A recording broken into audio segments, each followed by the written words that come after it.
હરીફાઈ આધારિત બજારોના પ્રકારમાં આપણે આજે જોઈએ છે પૂર્ણ હરીફાઈ. પૂર્ણ હરીફાઈવાળું બજાર એક આદર્શ બજાર છે, પરંતુ તે માત્ર એક સૈદ્ધાંતિક શક્યતા બની રહી છે. વાસ્તવમાં ખેતી ક્ષેત્રને બાદ કરતા પૂર્ણ હરીફાઈના લક્ષણો ભાગ્યે જ જોવા મળતા હોય છે, કારણ કે પૂર્ણ હરીફાઈવાળા બજારની તમામ શરતો એક સાથે પૂરી કરવી શક્ય જ નથી, અને એવું બને કે ક્યારેક જ ભાગ્યે જ એવી શક્યતાઓ બધી પૂર્ણ થતી હોય છે. અર્થશાસ્ત્રમાં પૂર્ણ હરીફાઈવાળા બજારનો અભ્યાસ ખૂબ જ અગત્યનો છે, કારણ કે આ અભ્યાસને આધારે બજારની મોટા ભાગની લાક્ષણિકતા કે શરતોથી પેઢીની વર્તણૂકને સમજી શકાય છે. તદુપરાંત તે ઇજારો, ઇજારાયુક્ત હરીફાઈ અને અલ્પ હસ્તક ઇજારાવાળા બજારને સમજવા માટે ખૂબ જ ઉપયોગી સાબિત થાય છે. જુદા જુદા અર્થશાસ્ત્રીઓ એની જુદી જુદી વ્યાખ્યાઓ આપેલી છે. શ્રીમતી જોન રોબિન્સ એમ કહે છે કે પૂર્ણ હરીફાઈ ત્યાં અસ્તિત્વ ધરાવે છે જ્યાં ઉત્પાદકની વસ્તુની માંગ સંપૂર્ણ મૂલ્ય સાપેક્ષ હોય. તો પ્રોફેસર લેકટવિચ એવું કહે છે કે પૂર્ણ હરીફાઈ એ એવી બજાર વ્યવસ્થા છે કે જેમાં બજાર કિંમતને અસર પહોંચાડી શકે એટલી મોટી પેઢી સમગ્ર અર્થતંત્રમાં એટલે કે સમગ્ર બજારમાં ન હોવા સાથે ઘણી પેઢીઓ સમાન ગુણી વસ્તુઓનું વેચાણ કરે છે. પૂર્ણ હરીફાઈ એવી બજાર વ્યવસ્થા છે જેમાં બજાર કિંમતને અસર પહોંચાડી શકે એવી મોટી પેઢી હોતી જ નથી. બધી નાની નાની પેઢીઓ હોય છે અને સાથે સાથે એક જેવી વસ્તુઓનું વેચાણ કરે છે. એટલે એક જેવી વસ્તુનું વેચાણ કરે એટલે કિંમત ઉપર અસર પહોંચાડી શકાય નહીં, કારણ કે બધા જે વસ્તુઓ વેચે છે તે તો સમાન ગુણી વસ્તુઓ છે. એટલે સમાન ગુણી વસ્તુઓ હોય તો એને કિંમત પણ સમાન રાખવી પડે. પૂર્ણ હરીફાઈના લક્ષણો. પૂર્ણ હરીફાઈ ક્યાં હોય છે? તો કે જ્યાં અસંખ્ય વેચનારા અને અસંખ્ય ખરીદનારા હોય. પૂર્ણ હરીફાઈની પ્રાથમિક શરત કહીએ તો અસંખ્ય ખરીદનારા અને અસંખ્ય વેચનારા, એટલે કે બજારમાં ખરીદનારા અને વેચનારા અગણિત હશે. આ બજારમાં અસંખ્ય વેચનારાઓ પૈકી કોઈ એક વેચનાર બજારના પુરવઠાનો ખૂબ નાનો અંશ વેચે છે, જેથી તે આખા બજારના પુરવઠા પર કાબૂ ધરાવી શકતો નથી. હવે અહીંયા ખરીદનારા પણ ઝાઝા હશે અને વેચનાર પણ ઝાઝા હશે, એટલે આટલા બધા વેચનારમાંથી કોઈ એક વ્યક્તિ કિંમતમાં વધારો કે ઘટાડો કરે એવું બની શકતું નથી, કારણ કે તે બજાર ઉપર અસ્તિત્વ ધરાવતું નથી. એટલે આખા બજારના પુરવઠા ઉપર તે કાબૂ ધરાવી શકતો નથી.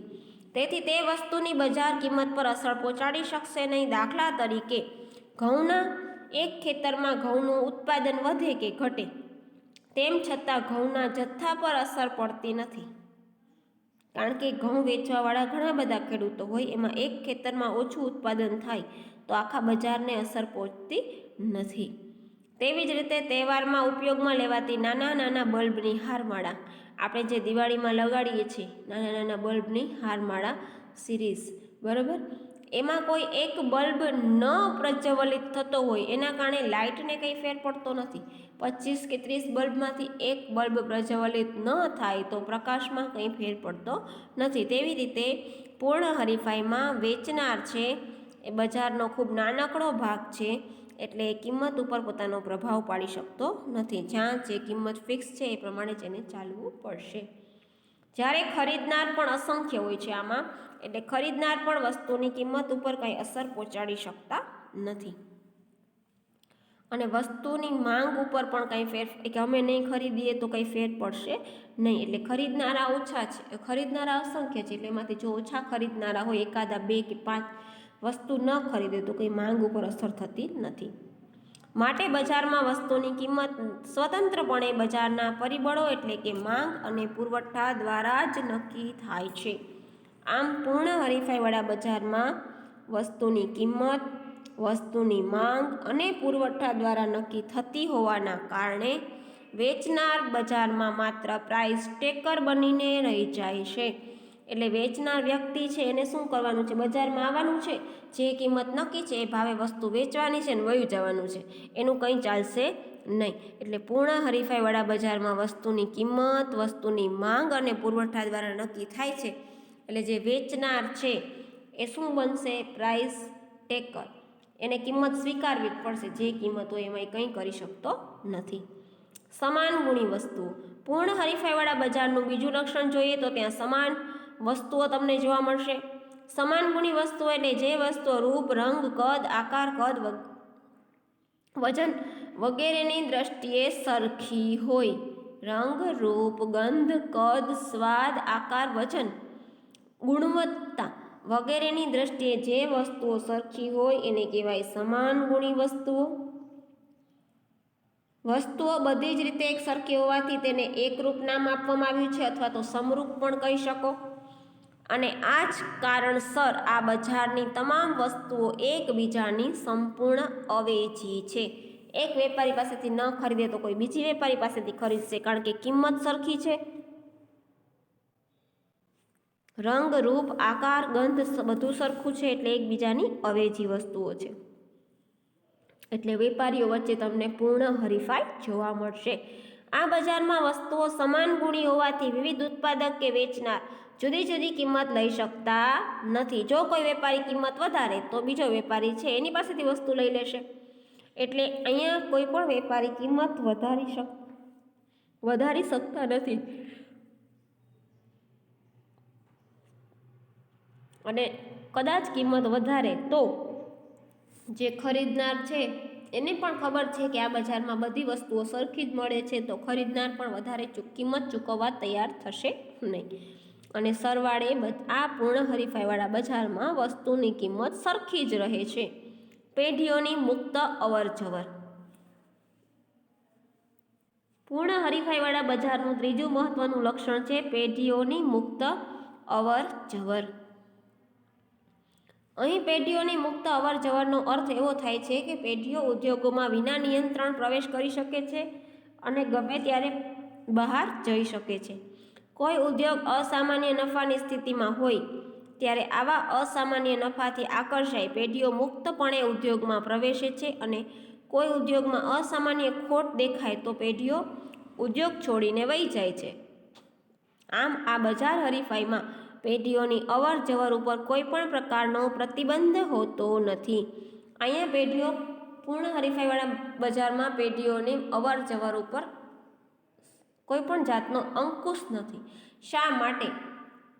અહીંયા કોઈ પણ પેઢી નફો કરતી હોય એને જોઈ અને અન્ય પેઢીને એમ થાય કે અહીંયા તો ધંધો કરવા જેવો છે, તો એ પેઢીમાં પ્રવેશ પામે છે.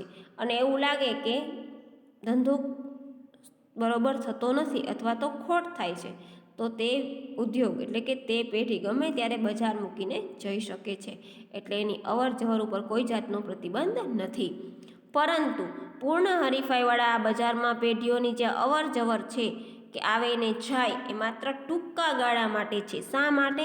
તો કે જ્યારે પણ ધંધાની શરૂઆત કરો ત્યારે ટૂંકા ગાળામાં જ તમારે અસામાન્ય ખોટ સહન કરવાની હોય. સમય જતાં તો વ્યક્તિ જતાં પેઢી સ્થિર થઈ જતી હોય છે, એટલે નહીં નફો કે નહીં નુકસાનની સ્થિતિમાં થોડો સમય ચાલવું પડે, પણ પછી આગળ જતાં એને સામાન્ય નફો મળી રહેતો હોય છે. એટલે આ જે અવર જવરની પ્રક્રિયા છે તે ટૂંકા ગાળા માટે જ રહે છે. પેઢીઓ ટૂંકા ગાળામાં ઉદ્યોગોના નફાથી આકર્ષાઈને પ્રવેશ કરે છે અને ખોટને કારણે પેઢી ઉદ્યોગ છોડીને ચાલી જાય છે. પરંતુ લાંબા ગાળે જ્યારે પૂર્ણ હરીફાઈવાળું બજાર સામાન્ય સ્થિતિ હાંસલ કરી લે કે બધી પેઢીઓને સામાન્ય નફો મળી રહે છે, ત્યારે પેઢીઓ ઉદ્યોગમાંથી અવર જવર આપોઆપ બંધ થઈ જાય છે, કારણ કે ઉદ્યોગ સામાન્ય સ્થિતિએ પહોંચી ગયું છે. ત્યારે પેઢીઓને આવા ઉદ્યોગમાં પ્રવેશવા માટેનું આકર્ષણ રહેતું નથી, એટલે પેઢીઓ પ્રવેશ બંધ કરે છે. અને તેવી જ રીતે ઉદ્યોગોમાં નફાની સ્થિતિએ કોઈ પેઢી ખોટ ન કરતી હોય તો તે ઉદ્યોગ છોડીને જતી પણ નથી. એટલે લાંબા ગાળે પેઢીઓની અવર જવર બંધ થઈ જાય છે. બજાર અંગેનું સંપૂર્ણ જ્ઞાન. પૂર્ણ હરીફાઈવાળા બજારમાં ઉત્પાદકો, વેચનારાઓ અને ખરીદનારાઓને બજાર અંગેનું સંપૂર્ણ જ્ઞાન હોવું જોઈએ. વસ્તુની કિંમત, વસ્તુ ઉપલબ્ધતા વગેરેની જાણકારી હોવી જોઈએ. પૂર્ણ હરીફાઈવાળા બજારમાં ઉત્પાદક કે વેપારી અન્ય ઉત્પાદક અને અન્ય વેપારી કઈ વસ્તુ વેચે છે એનાથી માહિતગાર હોય છે. શા માટે? તો કે બધાની વસ્તુઓ લગભગ એક સરખી હશે અથવા તો એકબીજાની અવેજી કે પૂરક હશે. આથી આવા સમાન ગુણી વસ્તુઓ ધરાવતા બજારમાં કોઈ એક ઉત્પાદક કે વેપારી વસ્તુની જુદી જુદી કિંમત લઈ ભેદભાવ સર્જવામાં અસમર્થ હોય છે. કોઈ વેપારી કિંમત ભેદભાવ સર્જી શકતો નથી, કારણ કે બધા વેપારીઓ શું વેચે છે, કઈ વસ્તુ વેચે છે, કયા ભાવે વેચે છે એનો ખ્યાલ જ હોય છે, અને ખરીદનાર પણ એનાથી અજાણ હોતો નથી. પૂર્ણ હરીફાઈવાળા બજારમાં ખરીદનાર વસ્તુની કિંમત અને ગુણવત્તા વગેરે જેવી બાબતોથી સંપૂર્ણ માહિતગાર હોય છે, જેને કારણે કોઈ એક ઉત્પાદક એટલે કે કોઈ પણ વેપારી છે ખરીદનાર પાસેથી વધુ કિંમત લઈ શકતો નથી અને કિંમત ભેદભાવ સર્જી શકતો નથી. આમ ખરીદનાર અને વેચનાર અને ઉત્પાદક પક્ષે ત્રણેય પક્ષે ખરીદનાર, વેચનાર અને ઉત્પાદક ત્રણેયને બજારનું સંપૂર્ણ જ્ઞાન છે. તેથી આ બજારની માંગ રેખા સંપૂર્ણ મૂલ્ય સાપેક્ષ બને છે. ઉત્પાદનના સાધનો સંપૂર્ણ ગતિશીલ. પૂર્ણ હરીફાઈવાળા બજારમાં ઉત્પાદનના 4 સાધનો જમીન, મૂડી, શ્રમ અને નિયોજક સંપૂર્ણ ગતિશીલ હોય છે. એને કારણે ઉત્પાદનના જે સાધનો છે તે ભૌગોલિક, વ્યવસાયિક અને ઉપયોગની દ્રષ્ટિએ સંપૂર્ણ ગતિશીલ છે. પૂર્ણ હરીફાઈવાળા બજારમાં વસ્તુની કિંમત સરખી છે. એને કારણે ઉત્પાદનના સાધનોની કિંમત પણ સરખી છે, એટલે કે જે ઉત્પાદન ખર્ચ થાય છે તે પણ સરખો હશે. અને ઉત્પાદનના સાધનો કયા કયા છે તો કે જમીન, મૂડી, શ્રમ અને નિયોજક આ પણ સંપૂર્ણ ગતિશીલ છે. તેઓ ઓછા વળતરથી વધુ વળતર તરફ સ્થળાંતર પામે છે. સૌથી પહેલાં એને ઓછું વળતર મળશે, પછી એને વધારે વળતર મળશે. અને વારંવાર થતા સ્થળાંતરને અટકાવવા પેઢીઓએ એક સમાન વળતર આપવાની પણ ફરજ પડે છે. પૂર્ણ હરીફાઈવાળા બજારમાં જો વસ્તુની કિંમત સરખી છે તો આપણે વિચારીએ કે ઉત્પાદનના સાધનો છે જમીન, મૂડી, શ્રમ ને નિયોજક એ પણ સરખા જ હશે. વસ્તુની કિંમત સરખી હોય તો વસ્તુ સરખા પૈસાથી ઉત્પન્ન થતી હોય તો જ, એટલે કે એનું ઉત્પાદન ખર્ચ સરખું હોય તો જ. તો હવે ઉત્પાદન ખર્ચ સરખું છે એટલે વસ્તુની કિંમત સરખી છે, પણ ઉત્પાદનના જે 4 સાધનો છે જમીન, મૂડી, શ્રમ ને નિયોજક એ 4 તો ગતિશીલ છે. ગતિશીલ એટલે તો કે કોઈ એક જગ્યાએ એને ઓછું વળતર મળશે તો બીજી જગ્યાએ વયા જશે, વધુ વળતર તરફ આકર્ષાશે. એટલે બધી પેઢીઓએ વળતર પણ એક સમાન આપવું પડશે, એની ફરજ એને પડશે. વાહન વ્યવહાર ખર્ચનો અભાવ. પૂર્ણ હરીફાઈવાળા બજારમાં અસંખ્ય વેચનાર અને અસંખ્ય ખરીદનાર છે. એને કારણે વાહન વ્યવહાર ખર્ચ છે એ ખૂબ જ નાના એવા પ્રમાણમાં થાય છે. એને કારણે એને ગણતરીમાં લેવામાં આવતો નથી. એટલે વાહન વ્યવહાર ખર્ચ શૂન્ય છે એમ સ્વીકારી લઈ અને વાહન વ્યવહાર ખર્ચની ગેરહાજરી આ બજારનું મહત્વનું લક્ષણ બને છે. ત્યારબાદ છે ઇજારો. પ્રશિષ્ટ અર્થશાસ્ત્રીઓએ બજારના બે વિરુદ્ધ દિશાના અંતબિંદુઓ તરીકે પૂર્ણ હરીફાઈ અને શુદ્ધ ઇજારાની ચર્ચા કરી છે. પણ શુદ્ધ ઇજારો એ કાલ્પનિક બજાર છે. ઇજારો એટલે શું તો કે આખા બજારનું પ્રભુત્વ, આખા બજારનું વર્ચસ્વ કોઈ એક જ વેપારીના હાથમાં હોય એને ઇજારો કહેવાય. પણ વાસ્તવમાં આ શક્ય નથી. એટલે એણે કીધું છે કે શુદ્ધ ઇજારો એ કાલ્પનિક બજાર છે, માત્ર આપણે એની કલ્પના કરવાની છે. વાસ્તવમાં આવા પ્રકારનો ઇજારો જોવા મળતો નથી અને જે જોવા મળે છે તે અશુદ્ધ ઇજારો છે. ઇજારાને અંગ્રેજીમાં મોનોપોલી કહે છે, જે ગ્રીક ભાષાનો શબ્દ છે. મોનોસ અને પોલિન બે શબ્દનો ઉપયોગ થાય છે. મોનોસનો અર્થ થાય છે એક અને પોલિનનો અર્થ થાય છે વેચનાર. આમ મોનોપોલીનો અર્થ એક વેચનારનું બજાર એવું થાય છે. પ્રોફેસર ચેમ્બરલિન એવું કહે છે કે જ્યારે વસ્તુના પુરવઠા પર કોઈ એક પેઢીનો અંકુશ હોય તો તે ઇજારો છે. એટલે કોઈ એક જ પેઢી વસ્તુનો પુરવઠો બજારમાં ઠાલવતી હોય તો એને ઇજારો કહેવાય. પ્રોફેસર સ્ટિગલર એવું કહે છે કે વસ્તુનો એક જ વેચનાર એટલે ઇજારદાર. હવે છે ઇજારાના લક્ષણો. ઇજારાના લક્ષણોમાં સૌથી પ્રથમ જોઈએ તો એક જ વેચનાર અને અસંખ્ય ખરીદનાર. ઇજારાવાળા બજારમાં વસ્તુનો ઉત્પાદક કે વેચનાર એક જ હોય છે, જે બજારમાં વસ્તુના પુરવઠા પર કાબૂ ધરાવે છે. તેને ઇજારદાર કહેવામાં આવે છે. આ બજારમાં વસ્તુનો ઉત્પાદક કે વેચનાર એક જ હોવાથી હરીફાઈનું તત્વ જોવા મળતું નથી. આ માટે ઉત્પાદક કે વેચનાર વસ્તુની કિંમત ઉપર પ્રભાવ પાડી શકે છે. શા માટે? કે એના જેવો બીજો કોઈ વેચનાર તો છે નહીં, એટલે વ્યક્તિ ગમે એટલી કિંમત લઈ શકશે, કોઈ એક વ્યક્તિ પાસેથી અલગ કિંમત અને કોઈ બીજા વ્યક્તિ પાસેથી અલગ કિંમત. આમ તે વસ્તુની કિંમત ઉપર સંપૂર્ણ કાબુ ધરાવે છે. આમ વસ્તુના ઉત્પાદક કે વેચનાર વસ્તુની કિંમત ઉપર અસર પાડી શકતા હોવાથી એને પ્રાઇઝ મેકર, કિંમત નક્કી કરનાર કહેવામાં આવે છે. કારણ કે મન પડે કિંમત નક્કી કરી શકે છે, એટલે એને કહેવાશે પ્રાઇઝ મેકર. જ્યારે બજારમાં ખરીદનાર અસંખ્ય હોય છે, જેથી બજારમાં એક ખરીદનારનું અસ્તિત્વ ખૂબ જ નાનું. અહીંયા ખરીદનાર ઝાઝા બધા છે, એટલે એ કંઈ પણ પ્રભાવ પાડી શકશે નહીં.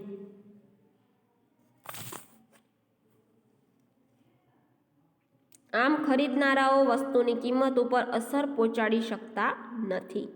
નજીકની અવેજી વસ્તુનો અભાવ. શુદ્ધ ઇજારાની લાક્ષણિકતા મુજબ તમને ઇજારદાર જે વસ્તુનું ઉત્પાદન કે વેચાણ કરશે એમાં એની નજીકની કોઈ પણ પ્રકારની વસ્તુ તમને બજારમાં મળશે નહીં, પરંતુ વાસ્તવમાં શુદ્ધ ઇજારોનો અભાવ છે, એટલે તમને નજીકની અવેજી વસ્તુ ન મળે પણ દૂરની અવેજી વસ્તુ મળી રહે. દાખલા તરીકે તમે કોઈ રેલવેની એક ટિકિટ બુક કરાવો, જે દિવસે અને જે સમયે તમારે જવું છે એ દિવસની ટિકિટ નથી, તો તમે શું કરી શકો? તો તમારે બસમાં કે પ્લેનમાં જવું પડે. પણ તમારી પાસે બીજો ઓપ્શન નથી કે એક રેલવેમાં ટિકિટ નથી તો બીજા રેલવેમાં ટિકિટ મળશે, એવો આપણી પાસે કોઈ ઓપ્શન નથી. રેલવેની કોઈ એક ચોક્કસ સમય અને તારીખે આરક્ષિત ટિકિટ ઉપલબ્ધ ન હોય તો આપણે નજીકની અવેજી કોઈ બીજી રેલવે કંપનીમાં ટિકિટ મેળવી શકતા નથી, કારણ કે એવી કોઈ કંપનીનું અસ્તિત્વ જ નથી. જ્યારે તે ચોક્કસ સમય અને તારીખે મુસાફરી કરવી ફરજિયાત હોય તો આપણે રેલવેની દૂરની અવેજી, વિમાન સેવા અથવા તો અન્ય વાહન વ્યવહારનો ઉપયોગ કરી શકીએ. નવી પેઢીઓના પ્રવેશ પર અંકુશ. ઇજારાવાળા બજારમાં ઇજારદાર વિવિધ સ્વરૂપના ઇજારા ધરાવે છે અને પોતે એક જ ઉત્પાદક છે એવું એનું પ્રભુત્વ છે, એનું અસ્તિત્વ છે. આ બજારમાં ઇજારો તોડવો શક્ય છે, તેમ છતાં સરળ નથી. આપણે ધારીએ તો એનો ઇજારો તોડી શકીએ છીએ, પણ તે પ્રક્રિયા સરળ નથી, કારણ કે ઇજારદાર પોતાનો ઇજારો લાંબા સમય સુધી ટકાવી શકે છે. એ બીજા કોઈ હરીફને બજારમાં પ્રવેશવા દેતો નથી અને પોતે કિંમત ઉપર કાબૂ ધરાવે છે અને અસામાન્ય નફો ધારણા કરતાં વધારે. શા માટે? એનો હરીફ કોઈ છે જ નહીં. આમ ઇજારાવાળા બજારમાં અસામાન્ય નફાની સ્થિતિ હોવા છતાં અન્ય પેઢીઓ સામાન્ય નફાથી આકર્ષાઈ ઉદ્યોગમાં પ્રવેશી શકતી નથી, કારણ કે ઇજારદાર એવા સંજોગોમાં કુદરતી, કાયદાકીય, અનુભવ, આવડત વગેરે પાસાઓ દ્વારા પેઢીઓનો પ્રવેશ અવરોધે છે, જેથી ઇજારાવાળા બજારમાં પેઢીઓ પ્રવેશ કરી શકતી નથી. એની પાસે અનુભવ છે, આવડત છે, એના દ્વારા તે અન્ય પેઢીઓને બજારમાં પ્રવેશવા દેતો નથી. કિંમત અથવા વેચાણ પર કાબુ. ઇજારાવાળા બજારમાં ઇજારદાર મહત્તમ નફાના આશયથી વસ્તુના પુરવઠા પર સંપૂર્ણ કાબુ ધરાવે છે. એને કારણે એક સાથે વસ્તુની કિંમત અને વસ્તુના વેચાણ પર કાબુ મેળવી શકતો નથી. એનો અર્થ એક સાથે વસ્તુની કિંમત અને વેચાણ એટલે તો કે જો એવું સમજે કે હું એક જ છું અને ગમે તે કિંમત રાખી શકું, તો એ વસ્તુની કિંમત વધારે તો એને સ્વાભાવિક છે વસ્તુનું વેચાણ ઓછું થશે. વસ્તુની કિંમત વધારવાથી એને ઓછું વેચાણ સ્વીકારવું પડશે. પણ જો એવું ઈચ્છતો હોય મારે વસ્તુનું વેચાણ વધુ કરવું છે તો એને કિંમત ઓછી કરવી પડશે. એટલે એક સાથે એ બેય વસ્તુ ઉપર કાબુ મેળવી શકતો નથી. એનો અર્થ એવો થાય કે ઇજારદાર વસ્તુની કિંમત ઊંચી નક્કી કરવા માંગતો હોય તો તેને વસ્તુનું ઓછું વેચાણ સ્વીકારવું પડે, અને વસ્તુનું વેચાણ વધારવા ઈચ્છતો હોય તો એને વસ્તુની કિંમત નીચી રાખવી પડે. આમ ઇજારદાર કિંમત અને વેચાણ રૂપી બંને ઘોડા પર એક સમયે એક સાથે સવાર થઈ શકતો એટલે કે આરૂઢ થઈ શકતો નથી. એને બંને ઘોડા ઉપર બેસવું છે, કિંમત અને વેચાણ, તો એ શક્ય નથી. ઊંચી કિંમત લઈ વધુ વેચાણ કરવું ઇજારદાર માટે શક્ય નથી, કે હું કિંમત પણ ઊંચી રાખું અને મારું વેચાણ પણ વધારે થાય, એ શક્ય નથી. અસામાન્ય નફો. ઇજારાવાળા બજારમાં ઉત્પાદક કે વેચનાર એક જ હોય છે. ઉપરાંત આ બજારમાં નવી પેઢીઓનો પ્રવેશ બંધ છે. એને કારણે ઇજારદાર ટૂંકા ગાળામાં તેમજ લાંબા ગાળામાં કોઈપણ હરીફાઈ વગર અસામાન્ય નફાની સ્થિતિનો લાભ લઈ શકે છે. અહીં વસ્તુનો વેચનાર કિંમત ઊંચી રાખી શકતો હોય છે, જેથી તે સરેરાશ ખર્ચથી ઊંચી કિંમત રાખી અને નફો મેળવી લે છે. હવે વેચનાર એક જ છે, ઉત્પાદક એક જ છે, બીજી પેઢીઓ પ્રવેશી શકતી નથી. એના કારણે આ જે ઇજારદાર વ્યક્તિ છે, પેઢી છે, એ નફો પ્રાપ્ત કરી શકે છે. કિંમત ભેદભાવ. ઇજારાવાળા બજારમાં ઉત્પાદક કે વેચનાર કિંમત નક્કી કરનાર હોવાથી હરીફાઈનું તત્વ છે જ નહીં. એને કારણે તે ઘણી વખત આ તકનો લાભ લઈ અને વસ્તુની જુદી જુદી કિંમત વસૂલી શકે છે, અથવા તો વસ્તુના જુદા જુદા ઉપયોગ અનુસાર જુદી જુદી કિંમત વસૂલી શકે છે. અલગ વ્યક્તિ પાસેથી અલગ કિંમત ભેદભાવ સર્જી શકે છે. એનું ઉદાહરણ છે ડોક્ટર. પછી છે પેઢી એજ ઉદ્યોગ. વાસ્તવમાં પેઢી એટલે ઉત્પાદન કરતું સ્વતંત્ર એકમ, જ્યારે ઉદ્યોગ એટલે એક સરખી વસ્તુઓનું ઉત્પાદન કરતી પેઢીઓનો સમૂહ. પરંતુ ઇજારાવાળા બજારમાં ઉત્પાદક કે વેચનાર એક જ હોવાથી તે વાસ્તવમાં પેઢી કહેવાશે, કારણ કે અહીંયા કોઈ પેઢીઓનો સમૂહ તો છે જ નહીં, એક જ પેઢી છે, એટલે પેઢી એજ ઉદ્યોગ. આવા ઉદ્યોગોમાં પેઢીઓનો સમૂહ આ એક પેઢીથી જ થાય છે, માટે કહી શકાય કે ઇજારાવાળા બજારમાં પેઢી એજ એ ઉદ્યોગ બને છે.